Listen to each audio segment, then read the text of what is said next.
Assalamualaikum warahmatullahi wabarakatuh. Kembali lagi di channel Cerita Horor. Untuk kisah kali ini ada sebuah kisah lanjutan dari tulisannya Nenek Dewi NS. Sebuah kisah yang berjudul Dendam Dewi Arum, Guru Ki Jalu. Dan untuk seperti apa kisahnya, mari kita masuk ke ceritanya.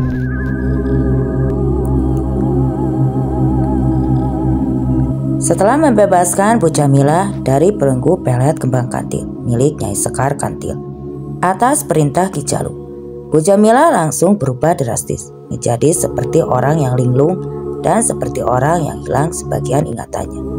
Bu Jamila hanya hilang sebagian ingatannya. Itu bukan berarti menjadi gila. Karena ketika Miftah mengajak ngobrol Bu Jamila masih bisa menjawab dengan baik. Bahkan hal yang pertama yang ditanyakan oleh Bu Jamila kepada Miftah setelah ia terbebas dari pelet bunga kantil adalah keberadaan Abu Rahmi dan juga Abah Jaja, kedua orang tuanya. Itu adalah hal yang wajar saja terjadi, karena memang pelet bunga kantil adalah termasuk salah satu pelet tingkat tinggi di antara jenis-jenis pelet yang sudah ada. Hampir 10 tahun membelenggu dan menyatu dengannya. Bahkan sosok jin jahat pemilik pelet itu, yaitu Nyai Sekar Kantil, ikut masuk ke dalam tubuh Bu Jamila. Bahkan ikut serta mengendalikan tubuh dan pikiran Bu Jamila. Juga sama sekali tidak tahu kalau kedua orang tuanya juga sudah tewas secara mengenaskan 10 tahun yang lalu. Lalu sehari sebelum pernikahannya dengan Ki Jalu, kedua orang tuanya itu dibunuh secara brutal dengan kondisi tubuh remuk dan tulang patah akibat dibanting lalu diinjak oleh kaki Gandarwa Wiyasa yang memang diperintahkan oleh Ki Jalu. Dan setelahnya kepala mereka dipajang Ki Jalu di depan rumah dengan posisi terbalik. Sedangkan kaki mereka yang sudah patah akibat dibuak remuk oleh Gandarwa Wiyasa dijadikan sebagai pijakan tangga ketika hendak memasuki rumah Ki Jalu. Akan tetapi hal itu tidak bisa dilihat oleh manusia biasa yang hanya melihat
"Jadi, kau benar-benar tidak mau kembali ke hutan Sanjang, Gandarwa Wiyasa?" tanya Dewi Arum kepada Gandarwa Wiyasa. Makhluk yang tinggi besar itu ikut duduk di samping malaikat penyelamatnya itu. Saya tidak berani kembali ke sana, Dewi. Saya takut sudah pasti hukuman berat akan saya terima, ucap Gandarwa Wiyasa lirih. Akhir-akhir ini Gandarwa Wiyasa merasa hidupnya begitu berat untuk dijalani. Bertubi-tubi cobaan menghadangnya. Belum lama ia merasakan kebahagiaan bersama sang kekasih, Wewe Gombel. Tapi sang pujaan hatinya itu malah tewas mengenaskan di tangan Mipta. Lalu ketika ia mencoba membalas dendam atas perintah Ki Jalu, sang junjungan, malah ia mengalami kekalahan dan bahkan sekujur tubuhnya penuh luka menganga yang awalnya ia pikir akan sulit untuk disembuhkan. Kini setelah semua luka di tubuhnya berangsur sembuh dan ilmu kanuraganya kembali pulih, ia malah tidak berani kembali ke singgasananya sendiri yang berada di hutan Sancang. Meskipun dia bersembunyi, suatu saat nanti dia yakin pasti akan ketahuan oleh Ki Jalu, yang mana pasti akan tetap memberikannya hukuman seberat-beratnya. Satu-satunya yang pilihan terbaik adalah dengan menjadi abdi Dewi Arum. Meskipun Gandarwa Wiyasa sendiri juga belum yakin apakah Dewi Arum memiliki kesaktian sehebat Ki Jalu. Semua beban di kepalanya itu sungguh membuat Raja Genderuwo dari hutan Sancang itu menjadi gelisah. Dewi Arum yang sepertinya bisa membaca isi kepala Gandarwa Wiyasa tiba-tiba berkata dengan nada sinis, "Sepertinya kau meragukan kesaktianku, Gandarwa Wiyasa. Bisa-bisanya kau berpikir hanya Ki Jalu, si tua bangka sialan itu, satu-satunya orang yang paling sakti di tanah Sapasundan ini. Kamu salah, Gandarwa Wiyasa. Kamu salah," kata Dewi Arum dengan nada bicara tinggi, tanda ia tidak terima jika kesaktian dan ilmu kanuraganya diremehkan oleh bekas anak buah Ki Jalu tersebut. Gandarwa Wiyasa yang menyadari akan kebodohannya tidak mau sang Dewi penyelamat hidupnya itu menjadi murka. Dia pun bersimpuh di hadapan Dewi Arum sambil meminta maaf. "Maafkan saya, Dewi, kalau tadi pikiran saya sudah lancang meragukan kesaktian Dewi. Saya mohon ampun, saya akui saya salah. Silahkan Dewi menghukum saya yang tidak tahu balas budi ini," sahut Gandarwa Wiyasa seraya menundukkan wajahnya. Dewi Arum hanya tersenyum tipis. "Kau pikir aku adalah Ki Jalu yang seenaknya suka menghukum abdi yang berbuat salah? Kamu lagi-lagi salah, Gandarwa Wiyasa. Bangkitlah, jangan bersimpuh seperti itu," tandas Dewi Arum seraya memberikan kode dengan mengangkat tangannya agar sang Raja Genderuwo itu tidak lagi bersimpuh di hadapannya. Terima kasih Dewi," ucap Gandarwa Wiyasa menyahut masih dengan menundukkan wajahnya, tidak berani menatap ke arah Dewi Arum. "Aku bukanlah orang yang gila kekuasaan dan gila hormat seperti Ki Jalu. Aku juga tidak akan meminta imbalan apa-apa atas jasaku yang sudah menyembuhkan semua luka yang ada di tubuhmu. Silahkan, pergilah kemanapun yang kau suka," ucap Dewi Arum masih dengan senyum manis yang terukir di bibir tipisnya. "Kalau Dewi tidak keberatan, apa saya boleh ikut kemanapun Dewi pergi? Saya tidak punya kesaktian sehebat Dewi Arum," ucap Gandarwa Wiyasa menadahkan dirinya pelan-pelan seakan merendahkan dirinya serendah-rendahnya di hadapan Dewi Arum. Entah kenapa Gandarwa Wiyasa yang terkena bengis, ganas dan tidak punya rasa belas kasihan itu kini mendadak berubah menjadi sosok yang mau merendahkan dirinya di hadapan sosok wanita muda yang sebenarnya masih sangat misterius itu. Gandarwa Wiyasa tidak tahu kalau di balik penampilan Dewi Arum yang masih cantik dengan tubuh singset seperti gadis berusia 20 tahun itu, sebenarnya dia adalah seorang wanita tua yang berusia lebih dari 100 tahun. Akan tetapi karena Dewi Arum adalah wanita jelmaan ular yang sering berganti kulit untuk generasi tubuhnya, hal itulah yang membuat sang Dewi terlihat awet muda dibandingkan wanita seusianya. Bahkan kulitnya begitu halus, mulus membuat siapapun pasti akan memuji keindahan yang dimilikinya. "Bagaimana kalau aku meminta bantuan untuk kau membalaskan dendamku kepada Ki Jalu?" ujar Dewi Arum mengajukan pertanyaan itu kepada sosok Gandarwa Wiyasa. Sontak saja pertanyaan itu sungguh di luar dugaan Gandarwa Wiyasa. "Apa?" ucap Gandarwa biasa yang tidak bisa menyembunyikan kekagetannya itu. Kenapa? Kau takut kepada Ki Jalu? Ucap Dewi Arum sambil menatap langsung ke dalam manik mata Gandarwa biasa yang masih duduk bersimpu di hadapannya. Bukan begitu Dewi. Tapi saya masih kalah sakti dari tuanku Ki Jalu, sangga Gandarwa biasa sambil mengangkat kepalanya sedikit lebih tinggi. Dewi Arum tertawa terkekeh dan seketika tubuhnya langsung berubah menjadi sosok ular berwarna hijau.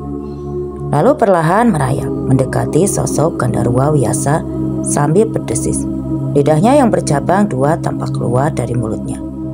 Aku ada perhitungan sedikit dengan laki-laki culas yang kau sebut junjungan itu, Gandarwa biasa, kata Dewi Arum masih dengan wujud penampakan sosok ular. Untuk beberapa saat Dewi Arum dengan mata berwarna hijau khas ularnya menatap lurus ke arah depan seperti sedang mengingat-ingat sesuatu itu pernah terjadi di masa lalunya. 30 tahun yang lalu Dewi Arum sebenarnya adalah salah satu guru yang memberikan kesaktian ilmu licin tubuh pada Ki Jalu. Dulu sekitar 30 tahun yang lalu Ki Jalu muda berguru padanya dan begitu patuh akan semua perintahnya. Bagi Ki Jalu muda yang penting adalah ia bisa menguasai berbagai ilmu kesaktian dari Dewi Arum. Tidak peduli sesulit apapun caranya akan dilakukan oleh Ki Jalu muda. Hal itulah yang membuat Dewi Arum begitu menyayangi dan menganak emaskan Ki Jalu muda dibandingkan dua murid lainnya, yaitu Ki Seno dan Ki Atmo yang memang sudah lebih dulu berguru kepada Dewi Arum. Akan tetapi Ki Jalu muda tidak peduli, meski tahu ia dibenci oleh kedua orang rekan seperguruannya itu. Bagi Ki Jalu muda, yang terpenting dia tetap dianak emaskan oleh Dewi Arum. Bahkan apapun yang diminta oleh Dewi Arum tidak pernah dibantah oleh Ki Jalu muda. Yang penting bisa membuat sang guru senang dan mau menurunkan seluruh ilmu kesaktiannya kepadanya. Ya, karena Ki Jalu muda kala itu sangat berambisi untuk menjadi orang yang paling sakti di tanah Pasundan. Bahkan ketika Dewi Arum diam-diam terpikat pada ketampanan dan tubuh gagah perkasa Ki Jalu muda justru menyambut baik ajakan Dewi Arum untuk berjumpa layaknya pasangan suami istri yang baru menikmati bulan madu. Sampai akhirnya Dewi Arum yang merasa ketagihan untuk bercinta dengan Ki Jalu meminta imbalan bercinta sebagai syarat untuk ditarunkan seluruh ilmu kesaktian miliknya. Di saat Ki Atmo dan Ki Seno harus melakukan berbagai ritual yang menguras energi maupun fisik seperti puasa muti, puasa mati geni, melakukan tirakat dan lain-lain untuk mendapatkan ilmu dari Dewi Arum. Ki Jalu muda tidak perlu melakukan semua itu. Dia hanya cukup untuk memuaskan nafsu syahwat sang guru di atas raja. Bahkan kini Dewi Arum yang memang benar-benar sudah jatuh hati pada Ki Jalu muda, menganggap sang murid itu adalah kekasihnya. Ki Jalu muda pun berjanji akan menikahi Dewi Arum hingga membuat hati sang Dewi makin berbunga-bunga. Dewi Arum pun sudah kehilangan akal sehatnya sampai suatu kali Ki Atmo dan Ki Seno tanpa sengaja memergoki guru dan murid itu sedang memadu kasih di padepokan tempat mereka berguru. Ki Atmo dan juga Ki Seno menganggap apa yang dilakukan guru mereka dengan muridnya itu adalah tindakan yang tidak terpuji dan tidak memberi contoh yang tidak baik. Akhirnya lebih memilih untuk mengundurkan diri sebagai murid Dewi Arum. Tapi sebelumnya mereka pun sempat mengingatkan kepada sang Dewi agar berhati-hati. Kami berdua pamit dulu guru.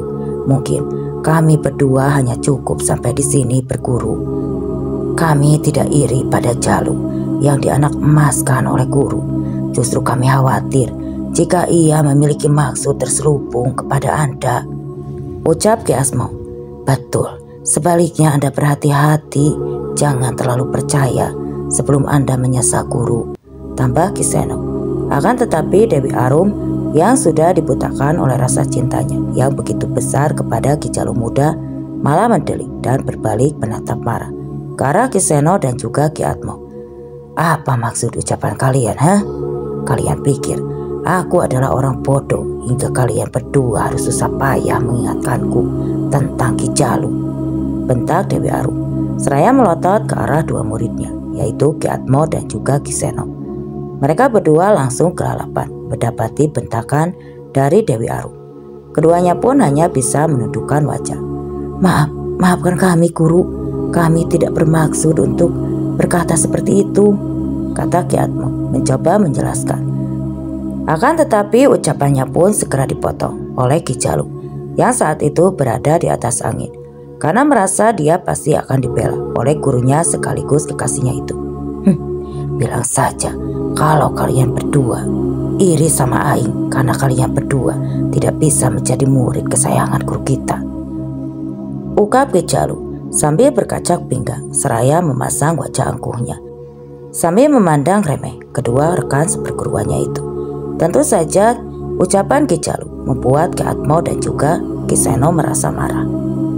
Jalu, jangan pikir aku takut sama kamu, dasar murid mesum, sahut Ki Atmo dengan nada menantang. Baru punya ilmu sebesar upil, tapi sombongnya terlalu tinggi, sambung Ki Seno yang ikut kesal dan geram karena Ki Jalu muda sudah merendahkan mereka berdua. Jangan banyak ngomong kalian, ayo sini maju dua-duanya biar Aing habisi sekalian kalian berdua, kata Ki Jalu muda seraya melompat dan kini berdiri tidak jauh dari Ki Atmo dan Ki Seno, sehingga kini mereka berdiri berhadapan-hadapan. Di dalam hatinya Dewi Arum memuji sikap kesatria Ki Jalu muda yang menurutnya jarang sekali dimiliki oleh laki-laki manapun yang pernah ia temui.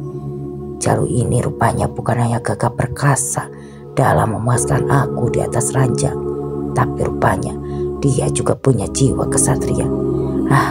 Aku semakin tidak bisa hidup tanpamu kekasihku, gumam Dewi Arum di dalam hatinya seraya memandang penuh rasa cinta pada Ki Jalu muda yang kini bersiap untuk bertarung dengan Ki Atmo dan juga Ki Seno. Dewi Arum juga tidak khawatir kalau sang murid merangkap kekasihnya itu akan kalah dalam pertarungan melawan Ki Seno dan juga Ki Atmo. Soalnya Dewi Arum sudah menurunkan seluruh ilmu yang dimilikinya pada Ki Jalu. Dewi Arum hanya duduk manis menjadi penonton atas pertarungan yang tidak seharusnya dan tidak perlu terjadi itu. Baiklah, kalau itu maumu, biar aku saja yang maju duluan, ucap Ki Atmo dengan penuh amarah melancarkan serangan membabi buta ke arah Ki Jalu. Ki Jalu muda, tapi Ki Jalu hanya menanggapinya dengan senyuman yang meremehkan itu. Karena Ki Jalu muda tahu betul jurus yang digunakan oleh Ki Atmo adalah jurus yang juga pernah diajarkan oleh Ki Jalu. Jurus recehan seperti ini malah dipakai buat nyerang Aing.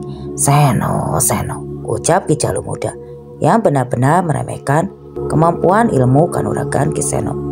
Lalu hanya dengan sekali hentakan, Ki Jalu muda kembali melompat ke atas. Kali ini ia melompat melewati punggung Ki Atmo dan juga Ki Seno sekaligus. Kemudian dalam gerakan yang sangat cepat, Ki Jalu menendang punggung Ki Seno dan juga Ki Atmo dengan kedua kakinya. Kedua lawannya tak menyadari kecepatan gerakan Ki Jalu muda dan langsung terjatuh terjebak dengan posisi telungkup. Belum sempat mereka berdua bersiap-siap untuk berdiri tegak. Dengan kecepatan angin, Ki Jalu muda kembali sudah menghantam kedua kakinya secara bergantian ke kepala Ki Seno dan Ki Atmo. Lalu terdengar suara tulang leher yang berdarah patah. Krek, krek. Tanpa ada suara teriakan kesakitan, apalagi sempat melakukan perlawanan. Ki Atmo dan Ki Seno akhirnya harus tewas mengenaskan dengan kondisi leher patah. Kemudian tanpa merasa bersalah, Ki Jalu pun hanya tersenyum mengejek ke arah jasad Ki Atmo dan Ki Seno. Lalu tahu-tahu ia sudah berdiri di hadapannya dengan jumawa di samping Dewi Arum seraya mengecup keningnya Dewi Arum. Dewi Arum hanya tersenyum bahagia. Kau hebat sekali bisa membunuh mereka berdua hanya dalam sekejap mata, memakai ajian ular mematahkan leher yang belum lama ini aku ajarkan, puji Dewi Arum seraya balas memeluk Ki Jalu muda dengan manja. Ki Jalu muda hanya tersenyum penuh arti. Tenang saja, habis ini giliran dirimu lah yang aku habisi, guru mesumku, ucap Ki Jalu muda di dalam hatinya. Dewi Arum yang memiliki kemampuan bisa membaca pikiran dan isi hati orang lain langsung tersentak kaget. Kemudian Dewi Arum sontak melepaskan pelukannya dari Ki Jalu muda. Apa maksud ucapanmu barusan, Jalu? Tanya Dewi Arum dengan tatapan tajam ke arah Ki Jalu muda. Warna bola matanya kini berubah menjadi kehijauan, tanda ia sedang merasa terancam. Ki Jalu muda yang baru tahu kalau ternyata Dewi Arum memiliki kemampuan yang jarang dimiliki orang kebanyakan itu langsung kelalapan. Dia tidak tahu harus menjawab apa. Ki Jalu muda hanya terdiam. Kenapa kau diam? Jawab. Apa benar yang pernah dikatakan oleh Seno dan Atmo kalau kau memiliki maksud terselubung dengan mendekati aku? Jawab suara Dewi Arum kini berubah menjadi bentakan yang membuat Ki Jalu muda sempat tersentak kaget. Akan tetapi bukan Ki Jalu namanya kalau tidak memiliki sifat culas sekaligus licik. Ki Jalu muda mencoba mendekati sang Dewi untuk menenangkannya. Kamu jangan salah paham. Ki Jalu muda berusaha tetap bersikap tenang meskipun aslinya hatinya merasa mulai ketar-ketir. Takut jika Dewi Arum tidak mempercayai lagi ucapannya. Namun dugaan Ki Jalu tidak pernah meleset. Dewi Arum yang merupakan titisan Dewi Ular yang memiliki daya penciuman yang jauh lebih tajam dibandingkan manusia, makin jelas bisa mengendus maksud jahat dari Ki Jalu muda. Dewi Arum langsung bersikap waspada dan hendak merubah wujudnya menjadi ular, tapi terlambat. Ki Jalu muda yang sudah diberitahu tentang kelemahan Dewi Arum dari Dewi Arum sendiri tiba-tiba langsung memukul kening sang guru dengan memakai cincin batu akik berwarna hijau yang dipakainya. Tetapi Dewi Arum juga bukanlah sosok sembarangan. Dia adalah seorang yang punya ilmu kanuragan yang terbilang cukup tinggi. Dengan lincah Dewi Arum meliupkan badannya ke samping seperti gerakan ular yang sedang menghindari serangan musuh. Lalu hanya dalam sekejap mata dirinya pun berubah menjadi sosok ular berwarna hijau. Kemudian mendesis-desis ke arah Ki Jalu muda yang sudah mulai waspada. Ki Jalu muda yang tidak bisa membaca gerakan lawannya tiba-tiba saja berteriak histeris saat bagian ekor ular hijau berwujud sosok Dewi Arum itu berhasil membelit tubuhnya. Berani-beraninya kau ingin menghabisiku. Justru kaulah yang akan aku bunuh lebih dulu, Jalu, kata Dewi Arum dengan geram.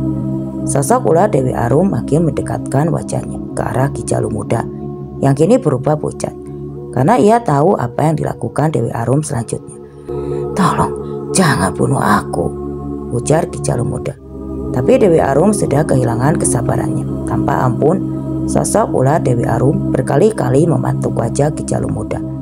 Tubuh kurus laki-laki yang pada awalnya sangat dicintai Dewi Arum itu pun tidak bisa melakukan perlawanan berarti karena bagian ekor sosok ular Dewi Arum begitu kuat membelit tubuhnya hingga membuat Ki Jalu muda mengap-ngap kesulitan untuk bernapas. Itu adalah imbalan untuk orang yang menyalahgunakan kepercayaan dariku, kata Dewi Arum yang perlahan melepaskan lilitan tubuh ularnya dari tubuh Ki Jalu muda. Lalu dia pun kembali berubah menjadi sosok manusia biasa, seorang gadis cantik berusia 20 tahunan. Awalnya Dewi Arum menyangka jika Ki Jalu muda sudah tewas, akan tetapi perkiraannya melesat. Tubuh Ki Jalu muda yang sempat ambruk ke tanah dengan kondisi tubuh dan wajah membiru akibat terkena gigitan sosok ular Dewi Arum. Tahu-tahu dia berteriak ke arah Dewi Arum. Aing belum mati, gigitan dan lilitan ular maneh tidak akan ada yang bisa membunuh Aing. Apa kau lupa pernah memberikan penawar bisa ular pada Aing? Ucap Ki Jalu muda sambil tertawa terbahak-bahak menertawakan kebodohan Dewi Arum. Dewi Arum tersentak kaget lalu membalikkan tubuhnya. Ya, di depannya Ki Jalu kini kondisinya normal. Semua luka akibat lilitan dan gigitannya tadi sudah lenyap. Saat itulah Dewi Arum menyadari kebodohannya selama ini yang sudah memberitahukan semua rahasia ilmu yang ia miliki kepada Ki Jalu muda. Dewi Arum hanya bisa berdiri mematung sampai akhirnya tangan Ki Jalu muda secepat kilat tiba-tiba mengeluarkan sebuah botol berisikan wangian dari dalam saku baju pangsi ala Sunda berwarna hitam yang dikenakannya. Kau tahu ini apa? Ini adalah wewangian yang disuling dari kayu gaharu yang akan bisa melumpuhkan tubuhmu, setengah mati, setengah manusia dan setengah binatang seperti dirimu, ucap Ki Jalu Muda, seraya menunjukkan botol kecil yang tadi diambilnya. Dewi Arum yang tadinya hendak maju dan mematuk tubuh Ki Jalu Muda, refleks mundur beberapa langkah untuk menghindari. Kenapa? Kau takut? Kembali Ki Jalu Muda meledek Dewi Arum. Kemudian Ki Jalu Muda malah makin berjalan pelan mendekati sosok perwujudan ular Dewi Arum, sambil terus mengacung-acungkan botol kecil yang dipegang di tangan kanannya. Sampai akhirnya dengan sigap Dewi Arum di luar dugaan mengibaskan bagian ekornya dengan cepat ke arah perut Ki Jalu Muda. Konon sabetan bagian ekor sosok Dewi Arum tidak bisa dipandang sebelah mata begitu saja. Ketajaman sabetan ibarat pisau yang baru saja diasah. Bahkan saking tajamnya bisa membuat kayu terpotong menjadi dua bagian. Jalu Muda tersentak kaget karena perutnya terasa sakit seolah seperti terkena sebatan pisau. Hingga perutnya mengalami luka sobek. Darah perlahan mengucur dari luka perutnya. Refleks pegangan tangan kanan Ki Jalu pun pada botol kecil itu pun terlepas. Lalu botol kecil itu pun pecah ke tanah hingga menebarkan bau wangi kayu gaharu. Sosok ular Dewi Arum langsung melesat terbang ke atas dengan lincah menjauhi percikan minyak yang sempat memuncrat dari dalam botol tersebut. Akan tetapi bagian atas sosok ular Dewi Arum sempat terkena cipratan minyak gaharu tersebut. Meskipun hanya terkena sedikit cipratan, namun efeknya sangat luar biasa hingga membuat bagian tubuhnya melepuh. Seperti luka borok yang mengeluarkan bau yang tidak sedap tanpa membuang waktu lagi. Sosok ular Dewi Arum pun kembali mengubah perwujudannya menjadi manusia biasa. Dan Ki Jalu Muda bisa melihat dengan jelas kalau lengan sang guru sekaligus kekasihnya itu seperti melepuh. Sambil menahan rasa sakit di bagian perutnya yang sedikit terkoyak, Ki Jalu Muda dengan licik buru-buru hendak mengambil sisa tetesan minyak gaharu dengan maksud hendak mempercikan wajah Dewi Arum. Sosok Dewi Arum sudah menghilang, hanya terdengar suara ancaman yang terdengar lantang bergema saat itu. Di telinga Ki Jalu Muda, kau jangan senang dulu, jangan merasa jumawa. Suatu saat nanti aku akan membalaskan rasa sakit hatiku atas pengkhianatanmu ini. Camkan itu, kata suara yang mirip dengan suara Dewi Arum. Kemudian suara itu pun menghilang, berganti dengan desiran angin kencang yang menerpa wajah Ki Jalu Muda. Ki Jalu Muda sontak memaki-maki Dewi Arum yang sudah membuat perutnya terluka. Sambil berjalan bertati-tati memegangi perutnya, Ki Jalu Muda pun berlalu dari tempat itu, kembali ke masa 30 kemudian. Usai Dewi Arum menceritakan kisah masa lalunya dengan Ki Jalu Muda, tampak wajah Gandarwa Wiyasa langsung berubah. Dia sudah lama tahu kalau Ki Jalu junjungannya itu sering bersikap licik saat bertarung dengan musuh-musuhnya. Tapi Gandarwa Wiyasa tidak menyangka kalau Ki Jalu juga memiliki sifat pengkhianat bahkan kepada gurunya sendiri yang sudah memberikan seluruh ilmu kanuragan padanya. Ki Jalu tidak sungkan untuk berkhianat, apalagi pada dirinya yang hanya merupakan anak buahnya. Sekarang kau paham kan kenapa aku mengajakmu menyatukan kekuatan kita berdua untuk bisa melawan si Jalu pengkhianat keparat itu, kata Dewi Arum dengan nada suara tinggi menggambarkan rasa marah yang sudah terlalu lama dipendamnya. Saya paham Dewi, paham, sahut Gandarwa Wiyasa singkat. Bagus, respon Dewi Arum seraya tersenyum sumringah. Kemudian ia memberikan isyarat dengan tangan kirinya agar Gandarwa Wiyasa mengikuti langkahnya. Sementara itu Mipta dan Bu Jamila baru saja sampai di depan rumah Pak Gopar ketika Mipta menyampaikan maksudnya untuk menitipkan sementara Bu Jamila di sana. Pak Gopar sebenarnya sendiri tidak merasa keberatan, apalagi ia merasa jika itu adalah salah satu bentuk tanggung jawabnya sebagai pengganti kades sementara. Namun Bu Titin, istri Pak Gopar, menolak maksud baik suaminya itu. Ibu mah bukannya tidak mau bantu Bu Jamila, Pak, tapi Bapak kan tahu sendiri Ki Jalu itu kayak gimana sifatnya. Ibu mah tidak mau keselamatan kita sekeluarga, terutama anak-anak kita yang jadi taruhannya, Pak. kata Bu Titin berbicara dengan nada sepelan mungkin ketika dia diajak berbicara lebih dulu oleh Pak Gopar di dalam kamar. Sedangkan Miftah sendiri bersama Bu Jamila masih menunggu di ruang tamu Pak Gopar. Pak Gopar termenung, apa yang disampaikan oleh Bu Titin tidaklah salah. Justru itu adalah sebuah fakta yang tidak terbantahkan. Pak Gopar juga tidak bisa membayangkan kalau tragedi tragis kematian Egy bisa saja menimpa ia sekeluarga, terutama bila sampai menimpa anak-anaknya yang masih kecil. Namun di sisi lain Pak Gopar juga bingung. Kasihan Bu Jamila kalau sampai harus disuruh kembali ke rumah Ki Jalu. Tapi Pak Gopar juga tidak merasa enak kalau harus menyampaikan hal itu kepada Miftah. Miftah yang sebagai anak muda indigo bisa membaca isi hati orang lain, termasuk isi hati kedua suami istri itu. Tidak mau juga kalau sampai apa yang ditakutkan Pak Gopar serta Bu Titin terjadi. Cukuplah Egy yang menjadi korban pertama dan terakhir. Ya sudah Pak, Bu, biar Bu Jamila sementara ini tinggal sama saya saja. Tapi kalau boleh saya minta bantuan Pak Gopar untuk ngomong ke keluarga mendiang Pak Jaya. Kan saya sama rekan-rekan mahasiswa KKN tinggalnya di rumah beliau, kata Miftah. Sebenarnya Pak Gopar dan Bu Titin sama-sama kaget hingga saling pandang dengan tatapan bingung. Ketika mereka berdua keluar dari kamar, tiba-tiba saja Miftah langsung berbicara seperti itu.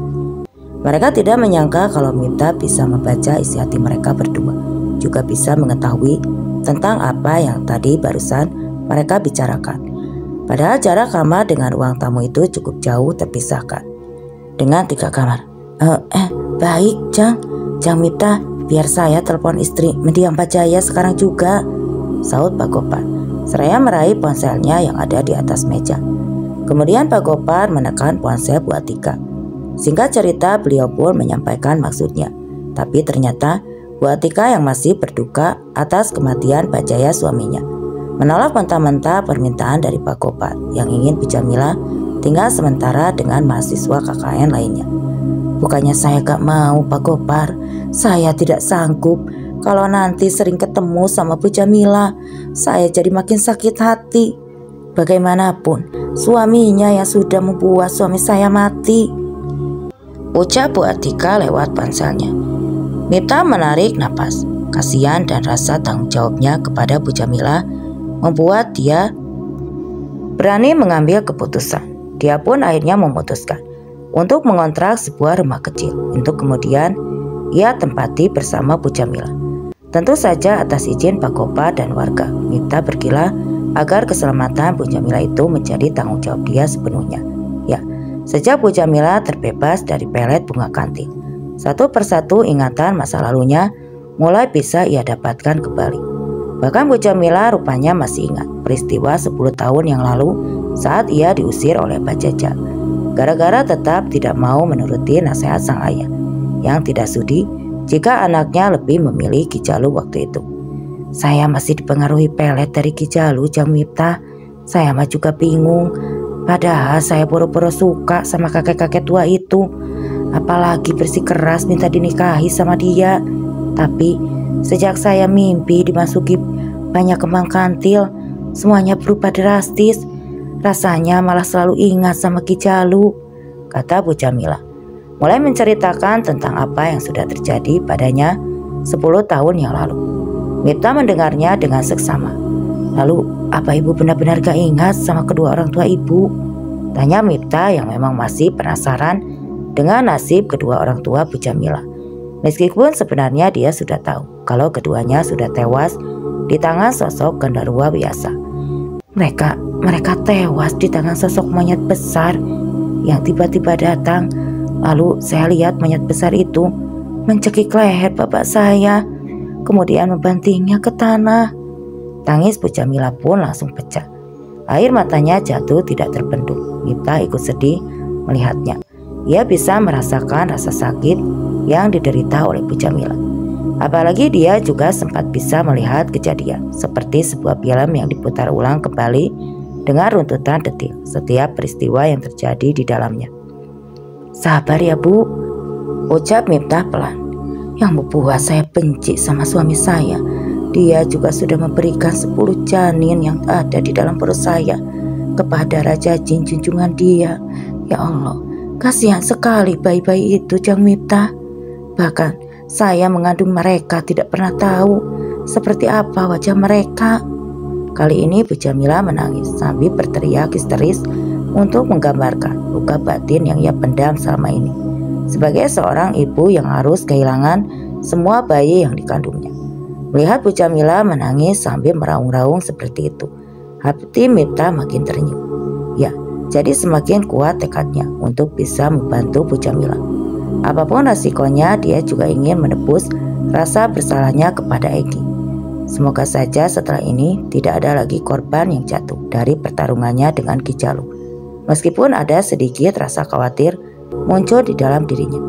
Takut jika ada warga yang beranggapan negatif padanya, karena bagaimanapun dia dan Bu Jamila bukanlah muhrim. Sampai akhirnya Tuhan seperti memberikan jalan keluar atas niat baik Mipta. Tiba-tiba saja Selin, kakak sepupunya yang tinggal di kota Bandung dan ahli merias, memberikan kabar kalau ia mendapat tawaran untuk merias seorang pengantin di daerah Pamengpeuk minggu depan. Selin yang tahu jika Mipta sedang melaksanakan KKN di daerah itu, katanya ingin main ke tempat Mipta sekaligus ingin melihat keindahan pantai Pamengpeuk. Tentu saja keinginan Selin ini tidak ditolak Mipta. Dia justru senang nantinya Bu Jamila akan memiliki teman di rumah dan yang ikut menjaga ketika Mipta sedang ada kegiatan KKN. Tapi aku gak sendirian loh. Ya, aku bakal bawa teman juga biar suasananya nanti makin rame, kata Selin di telepon Mipta. Mipta yang penasaran tentu saja langsung bertanya, sama siapa Sel? Sama Bang Yoga ya, pacar kamu, tebak Mipta. Enak saja, emangnya aku cewek apaan? Pergi berduaan sama pacar, pakai acara nginep, bisa dirujak aku sama mama. Ya pasti aku ajak temen cewek lah, kata Selin. Iya, tapi siapa temen cewek yang kamu maksud? Mipta sedikit dongkol, tapi Selin yang memang paling suka mengganggu sepupunya yang pendiam dan sedikit introvert itu malah semakin menjadi-jadi, membuat Mipta penasaran. Ya, Mipta aslinya memanglah seorang pendiam dan cenderung tertutup. Jadi Mipta hanya bisa mengobrol banyak hanya dengan orang-orang tertentu saja. Meskipun Selin juga berkarakter pendiam, tapi ia pintar memancing-mancing sehingga membuat Mipta jadi tidak sungkan mengobrol banyak dengannya. Sama-sama terlahir sebagai anak tunggal membuat keduanya sangat dekat. Bahkan Mipta sudah menganggap Selin itu adalah kakaknya sendiri. Ada deh, ntar juga kamu tahu, tenang aja, kamu juga kenal sama orangnya. Ya udah, ntar kirim lokasinya ya, insya Allah besok pagi aku kesana. Assalamualaikum. Pangkas Selin yang tanpa menunggu jawaban dari Mipta langsung menutup sambungan teleponnya. Halo, Selin, aku belum beres nanya malah udah ditutup. Dasar rese ah, sungut Mipta. Kadang Mipta juga bingung. Sebagai seorang indigo, ia bisa menyelami isi hati orang lain, bahkan bisa membaca pikiran orang tersebut, meskipun orang itu tidak menyampaikan padanya. Akan tetapi ketika Mipta berhadapan dengan sesama indigo yang malah tidak bisa menembus isi hati, apalagi membaca pikirannya. Itulah yang terjadi pada Mipta ketika mencoba mencari tahu siapa teman yang besok hendak dibawa oleh Selin. Tapi usahanya gagal karena ia gagal menembusnya. Karena Selin juga salah seorang indigo. Selin juga sama, tidak bisa menembus isi hati dan membaca pikiran Mipta. Meskipun Selin dan Mipta sama-sama terlahir sebagai indigo, tapi karismatiknya berbeda. Bedanya kalau Selin, sang sepupu, lebih kuat ke arah firasat, kemampuan memanipulasi pikiran, dan juga jago dalam urusan penyembuhan. Selin tidak bisa bertarung dengan menggunakan ilmu kanuragan seperti Mipta, tapi dia bisa membuat lawan jatuh terjungkal hanya dengan mengangkat tangan, seolah-olah sedang mendorong orang itu. Mipta juga pernah melihat langsung kedahsyatan kemampuan Selin dalam memanipulasi pikiran dulu. Ada 2 orang perampok yang ingin merampok salon tempat Selin bekerja. Saat si perampok pertama mencoba menyandra salah satu pelanggan salon dengan menghunuskan pisau tepat di leher si pelanggan Selin. Selin menatap perampok itu lekat-lekat, namun yang terjadi berikutnya adalah di luar kendalinya. Tangan si perampok tersebut tiba-tiba malah menghunuskan pisau tersebut ke punggung rekannya yang sedang menggasak isi laci kasir. Miftah yang melihat langsung kejadian itu pun jadi bergidik ngeri. Ia takut jika Selin akan melakukan hal aneh-aneh atau mengerjainya saat itu. Selin hanya tertawa kecil. Gila aja, mana mau aku jahatin sepupuku yang ganteng mirip Lee Min Ho ini. Kalau aku sampai kerjain kamu, bisa-bisa aku diketok sama Nyai Kemuning, ucap Selin seraya tertawa sambil melirik sosok Nyai Cempaka Kemuning, sang penjaga yang waktu itu ikut berdiri di sampingnya. Nyai Cempaka Kemuning yang berpakaian ala ratu Jawa dulu, lengkap dengan mahkota bertahtakan emas berlian yang berkilauan itu, hanya tersenyum timpul. Tenang saja Den Miftah, kalau sampai Den Selin berani usil atau macam-macam sama Den Miftah, biar saya suruh Raden Jayaraga saja jewer telinga Selin, sahut Nyai Kemuning dengan senyum dikulung. Dan kali ini justru Selinda yang ekspresinya cemberut, hingga giliran Miftah dan Nyai Kemuning yang menertawakan mimik lucu wajah Selin yang memang imut-imut. Dan kini kembali ke keadaan Miftah yang sudah berada di dalam kamarnya. Miftah dari tadi celingukan mencoba mencari keberadaan Raden Jayaraga. Mana ya Raden Jayaraga? Dari kemarin kan nongol-nongol, ucap Miftah yang menghampiri Bu Jamila yang menangis sampai ia tertidur. Kedua matanya terlihat bengkak dan memerah akibat terlalu banyak menangis. Miftah kemudian menyelimuti tubuh Bu Jamila. Yang nyenyak tidurnya ya Bu, saya janji, insya Allah saya akan membantu Ibu semampu saya. Saya juga janji tidak akan membiarkan Ki Jalu mengganggu hidup Ibu lagi, batin Miftah kembali menatap dengan rasa penuh kasihan kepada perempuan yang hidupnya penuh penderitaan itu. Sementara itu Ki Jalu baru saja hendak keluar dari rumahnya saat tiba-tiba ia mendengar suara berat di telinganya. Maaf tuanku, barusan ada yang tiba-tiba menyerang dan hendak melumpuhkan para penjaga di bagian depan. Disusul sosok makhluk manusia berkepala babi memberi hormat kepada Ki Jalu. Ki Jalu mendelik kaget. Apa? Siapa yang sudah berani menyerang rumah Aing? Kurang ajar sekali, sengaja mencari mati, bentak Ki Jalu. Ampun tuan, saya tidak tahu, tapi sepertinya dia sosok yang berilmu cukup tinggi karena berhasil menumbangkan 3 prajurit saya yang berjaga di depan, ucap makhluk manusia berkepala babi tersebut seraya menunjuk ketika anak buahnya yang kini tergeletak tak berdaya.